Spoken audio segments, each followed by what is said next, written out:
അടുത്തത് unit block 4 block 4ൻ്റെ unit 4 ആണ് advanced Java. അപ്പോൾ അതിനകത്ത് നമ്മൾ പഠിക്കുന്നത് ജാവയുടെ കുറച്ച് അഡ്വാൻസ്ഡ് കാര്യങ്ങൾ. അപ്പോൾ ജാവ ബീന്, സെർവ്ലെറ്റ്, അങ്ങനെ കുറേ കാര്യങ്ങളാണ് ഇതിൻ്റെ അകത്ത് നമ്മൾ പഠിക്കുന്നത്. അപ്പോൾ ഇതിനകത്ത് എന്താണ് കണക്ടിവിറ്റി എന്ന് പറയുന്നത്? കണക്ടിവിറ്റി എന്ന് പറയുന്നത് എന്താണ്?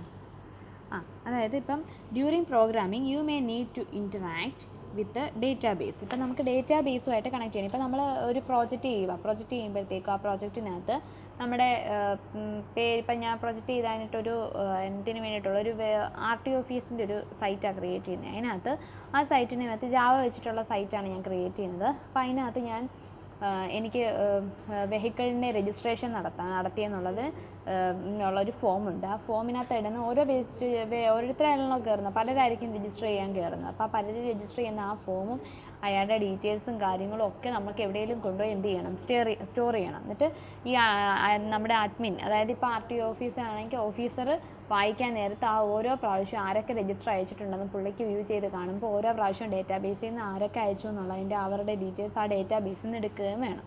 എന്നിട്ട് അപ്രൂവ് ചെയ്യണം. അപ്പോൾ ഇതിനൊക്കെ നമുക്ക് എന്ത് ചെയ്യണം?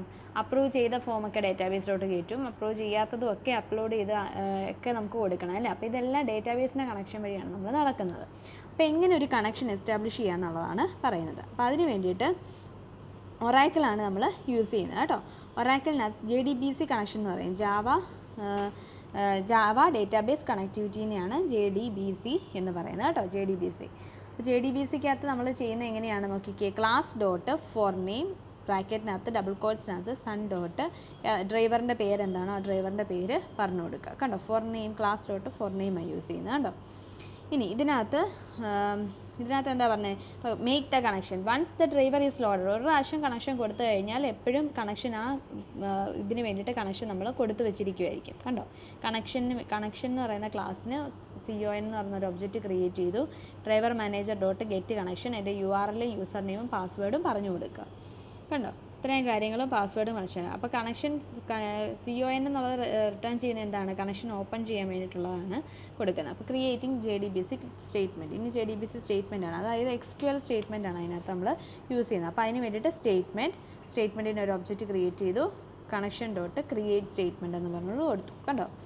ഇനി creating JDBC prepared statement. Prepared statement എന്ന് പറഞ്ഞാൽ എന്താ ശരിക്കും? പ്രിപ്പയർഡ് സ്റ്റേറ്റ്മെൻറ്റ് എന്ന് പറയുന്നത് ഒരു ഒബ്ജക്റ്റ് ആണ് കണ്ടോ. Is more convenient and efficient for sending SQL statement to DBMSലേക്ക് SQL സ്റ്റേറ്റ്മെൻറ്റ് കൺവീനിയൻ്റ് ആയിട്ട് സെൻഡ് ചെയ്യാനായിട്ട് വേണ്ടിയിട്ടാണ് പ്രിപ്പയർഡ് സ്റ്റേറ്റ്മെൻറ്റ് യൂസ് ചെയ്യുന്നത്. അതായത് പ്രിപ്പയർഡ് സ്റ്റേറ്റ്മെൻറ്റ് ഒബ്ജക്റ്റിൻ്റെ പ്രധാനപ്പെട്ട ഫീച്ചേഴ്സൊക്കെ എന്തൊക്കെയാണ്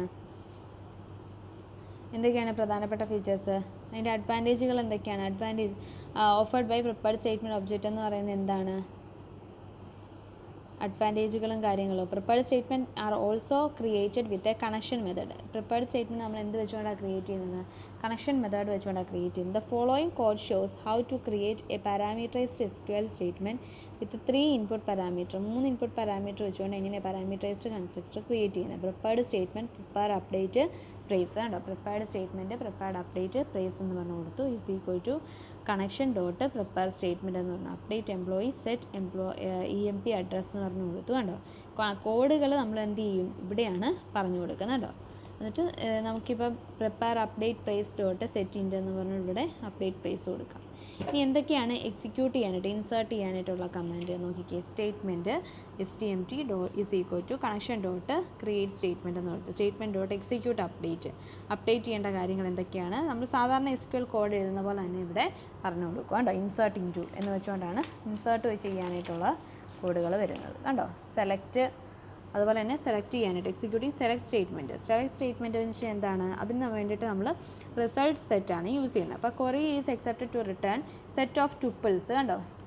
ടുപ്പിൾസ് അത് ടേബിളായിട്ടല്ലേ നമുക്ക് റിസൾട്ട് കാണിക്കുന്നത്. അപ്പം ക്വറി എക്സിക്യൂട്ട് ചെയ്യാനായിട്ട് അപ്പോൾ നമ്മൾ അതിന് വേണ്ടിയിട്ട് റിസൾട്ടാണ് നമ്മൾ കാണിക്കുന്നതിനാണ് റിസൾട്ട് സെറ്റ് ഒബ്ജക്റ്റ് എന്ന് പറയുന്നത്. അപ്പോൾ റിസൾട്ട് സെറ്റ് എന്നാണ് അതിനെ പറയുന്നത്. അപ്പോൾ റിസൾട്ട് സെറ്റ് ഒബ്ജക്റ്റ് ശരിക്കും ചെയ്യുന്നത് എന്താണെന്ന് വെച്ചാൽ maintain a cursor pointing to current row of data. Current row കാണിക്കാനായിട്ട് ഒരു കർസർ പോയിന്റ് കാണിക്കാനായിട്ടാണ് റിസൾട്ട് സെറ്റ് ഒബ്ജക്റ്റ് യൂസ് ചെയ്യുന്നത്. Next method moves the cursor to the next row. അടുത്ത റോയിലേക്കാണ് കർസർ അടുത്ത ഒബ്ജക്റ്റിന് വേണ്ടിയിട്ട് പോകുന്നത്. അപ്പോൾ ഇവിടെ കണ്ടോ, സ്ട്രിങ് ഇ നെയിം അഡ്രസ്സ് എന്ന് പറഞ്ഞു കൊടുത്തു, float ESL, result set RS എന്ന് പറഞ്ഞിട്ട് എന്തെടുത്തു, സ്റ്റേറ്റ്മെൻറ്റ് ഡോട്ട് എക്സിക്യൂട്ട് ക്വറി എന്ന് പറഞ്ഞിട്ട് ക്വറി ബ്രാക്കറ്റ് കൊടുത്തു. എന്നിട്ട് ഓരോ പ്രാവശ്യം RS dot get string get string വെച്ചുകൊണ്ട് ഗെറ്റ് ഫ്ലോട്ട് വെച്ചുകൊണ്ട് അതിനെ റിസൾട്ട് സെറ്റിൻ്റെ ഒബ്ജക്റ്റാണ് RS എന്ന് പറയുന്നത് കേട്ടോ, അത് വെച്ചുകൊണ്ട് സെറ്റ് ചെയ്യുകയാണ് ചെയ്യുന്നത്. ഇതൊക്കെ കോമൺ ആയിട്ട് വരുന്ന കാര്യങ്ങളാണ് കേട്ടോ. ഇനി എങ്ങനെയാണ് റിസൾട്ട് സെറ്റിനെ ആക്സസ് ചെയ്യുന്നതെന്നുള്ളത്. റിസൾട്ട് സെറ്റിനെ ആക്സസ് ചെയ്യാനായിട്ട് പ്രിപ്പയർഡ് അപ്ഡേറ്റ് എംപ്ലോയി എന്ന് പറയുന്നത് കൊടുത്തിരിക്കുകയാണ്. പ്രിപ്പയർ അപ്ഡേറ്റ് എന്നുള്ള എംപ്ലോയി ഡോട്ട് എക്സിക്യൂട്ട് ഒക്കെ ഓൾറെഡി ഉള്ളതാണ്. അബ്സല്യൂട്ട്, അതായത് 3 റോ മാറാനായിട്ട്, പിന്നെന്താണ് പ്രീവിയസ് എന്ന് പറഞ്ഞാൽ ഒരു ട്യൂപ്പിൾ ബാക്കിലോട്ട്, ഒരു ടേബിൾ ബാക്കിലോട്ട് മാറാനായിട്ട്, ഒരു റോ ബാക്കിലോട്ട് മാറാനായിട്ട്, പിന്നെന്താണ് റിലേറ്റീവ് എന്ന് പറഞ്ഞാൽ 2 ട്യൂപ്പിൾ മാറാനായിട്ട്, റിലേറ്റീവ് -3 എന്ന് പറഞ്ഞു കഴിഞ്ഞാൽ 3 ട്യൂപ്പിൾ ബാക്കിലോട്ട് മാറാനായിട്ട് കണ്ടോ. അപ്പോൾ ഇങ്ങനെയാണ് നമ്മൾ അതിനകത്ത് യൂസ് ചെയ്യുന്നത് കണ്ടോ. ഫോർവേഡ് ഓൺലി, സ്ക്രോൾ ഇൻറ്റൻസീവ്, ഇതൊക്കെ നമുക്ക് ഇതിനകത്ത് യൂസ് ചെയ്യുന്ന കീകളാണ് കേട്ടോ. Transaction with database. ഇനി ഡേറ്റാബേസുമായിട്ടുള്ള ട്രാൻസാക്ഷൻ എങ്ങനെയാണ്, കണക്ഷൻ കൊടുക്കുക, ഓട്ടോ കമ്മിറ്റ് എന്ന് പറഞ്ഞു കൊടുക്കുക കേട്ടോ. ഇതുണ്ടോ, connection dot set auto commit false എന്ന് പറഞ്ഞു കൊടുത്തു. എന്നിട്ട് connection dot set auto commit true എന്ന് പറഞ്ഞു കൊടുത്തു കേട്ടോ. കമ്മിറ്റ് എന്ന് പറയുന്നതാണ് അതിന് വേണ്ടിയിട്ട് യൂസ് ചെയ്യുന്നത്. പിന്നെ ഉള്ളതെന്ന് പറയുന്നത് ഇനി RMI ആപ്ലിക്കേഷൻ, ഇത് ചോദിച്ചിട്ടുള്ള കേട്ടോ. റിമോട്ട് മെത്തേഡ് ഇൻവോക്കേഷൻ എന്നുള്ളതാണ് എന്തെന്ന് പറയുന്നത് RMIയുടെ ഫുൾ ഫോം. ഇതെന്ന് പറയുന്ന ഒരു മെക്കാനിസമാണ്. അതെന്താ ചെയ്യുന്നത്, to invoke a method on an object. ഒരു ഒബ്ജക്റ്റിനകത്ത് മെത്തേഡിനെ ഇൻവോക്ക് ചെയ്യാനായിട്ടാണ് യൂസ് ചെയ്യുന്നത്. That exist in another address space. അതെന്താണ്, വേറെ ഒരു അഡ്രസ് സ്പേസിലാണ് അത് എക്സിസ്റ്റ് ചെയ്യുന്നത്. The other address space could be on the same machine or A different machine.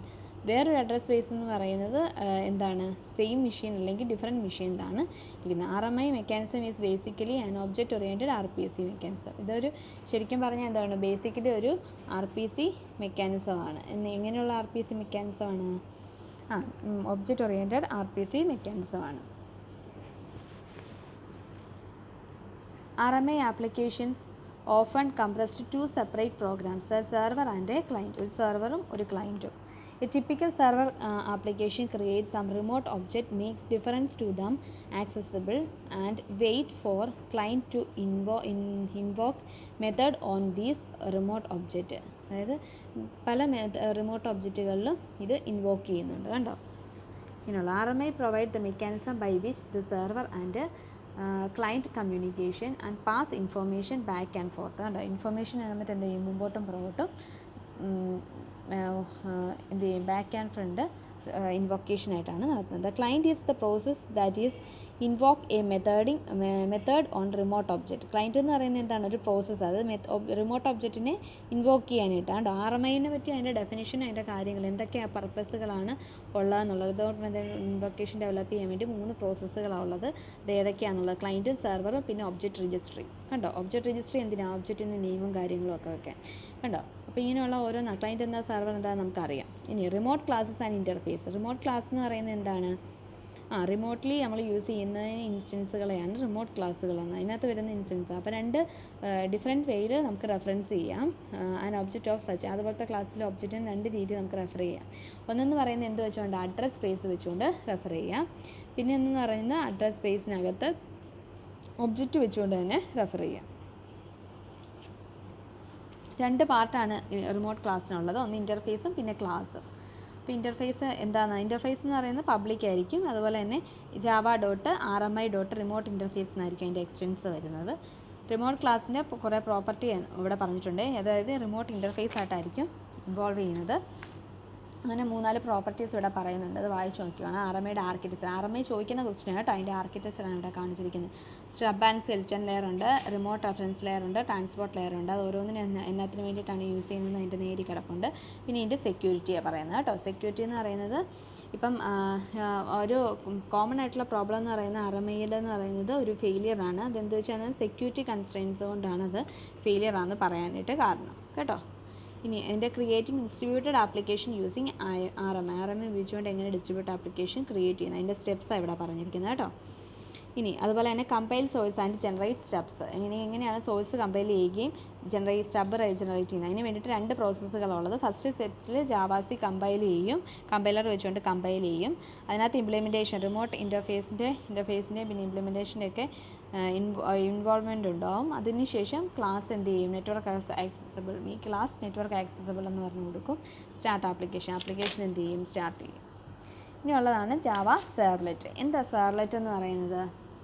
സെർവ്ലെറ്റുകൾ എന്ന് പറയുന്നത് സെർവ്ലെറ്റ് എന്ന് പറയുന്ന ഒരു ക്ലാസ്സാണ് ജാവ പ്രോഗ്രാമിംഗ് ലാംഗ്വേജിനുള്ളത്. അത് എക്സ്റ്റെൻഡ് ചെയ്യാൻ വേണ്ടിയിട്ടുള്ള കപ്പാബിലിറ്റി എന്തൊക്കെയാണ്? സെർവേഴ്സിനെ എക്സ്റ്റെൻഡ് ചെയ്യാനായിട്ട് അല്ലേ, host application that accessed via a request response programming model. അപ്പോൾ servlet is a class of Java programming language used to extend the capability of സെർവേഴ്സിൻ്റെ കപ്പാബിലിറ്റീനെ എന്ത് ചെയ്യാനായിട്ടാണ്, എക്സ്റ്റെൻഡ് ചെയ്യാനായിട്ടുള്ളതാണ് സെർവ്ലെറ്റ് എന്ന് പറയുന്നത്. അപ്പോൾ അത് അതിൻ്റെ കപ്പാബിലിറ്റി എങ്ങനെയാണ് നമ്മൾ എക്സ്റ്റെൻഡ് ചെയ്യുക എന്ന് പറയുന്നത്. അപ്പോൾ അതിന് വേണ്ടിയിട്ട് ഒരു ലൈഫ് സൈക്കിൾ കാണും, സെർവ്ലെറ്റ് ലൈഫ് സൈക്കിൾ ഉണ്ടാവും. ആ സെർവ്ലെറ്റ് ലൈഫ് സൈക്കിളാണ് ഇവിടെ പറഞ്ഞിരിക്കുന്നത്. ഞാൻ ജസ്റ്റ് പറഞ്ഞേ പോകുന്നുള്ളൂ, ഒത്തിരി ലെങ്തി ആയിട്ടുള്ള കാര്യങ്ങളായതുകൊണ്ടാണ് ഇങ്ങനെ ഷോർട്ടാക്കി പറയുന്നത് കേട്ടോ. സെർവ്ലെറ്റ് ക്ലാസ് ലോഡ് ചെയ്യും, അതിനുശേഷം സെർവ്ലെറ്റിന് ഒരു ഇൻസ്റ്റൻസ് ക്രിയേറ്റ് ചെയ്യും, ഇനീഷ്യലൈസ് ചെയ്യും ഇനിറ്റ് മെത്തേഡ് വെച്ചുകൊണ്ട്. കണ്ടോ, ഇനിറ്റ് മെത്തേഡ് വെച്ചുകൊണ്ട് ഇനീഷ്യലൈസ് ചെയ്യും. ഇപ്പോൾ ബ്രൗസ് ചെയ്ത് വെബ് ബ്രൗസർ വഴി സർവീസ് കണ്ടോ, HTTP സെർവ്ലെറ്റ് അവിടെ കാണിച്ചിരിക്കുന്നത് കണ്ടോ. ഇൻട്രാക്ഷൻ എങ്ങനെയാണ് സെർവ്ലെറ്റുമായിട്ട്, HTTP സെർവ്ലെറ്റ് അവിടെ കാണിച്ചിരിക്കുന്നത്. സെർവ്ലെറ്റ് എന്ന് പറഞ്ഞാൽ ശരിക്കും എന്താണ്, പ്രോഗ്രാമുകളാണ് കേട്ടോ. പ്രോഗ്രാംസ് ദാറ്റ് റൺ ഓൺ സെർവറിൽ, അതായത് വെബ് സെർവറിൽ റൺ ചെയ്യുന്ന പ്രോഗ്രാമുകളെയാണ് സെർവ്ലെറ്റ് എന്ന് പറയുന്നത്. ഗെറ്റ് പോസ്റ്റ് മെത്തേഡുകളാണ് നമ്മൾ യൂസ് ചെയ്യുന്നത് കണ്ടോ.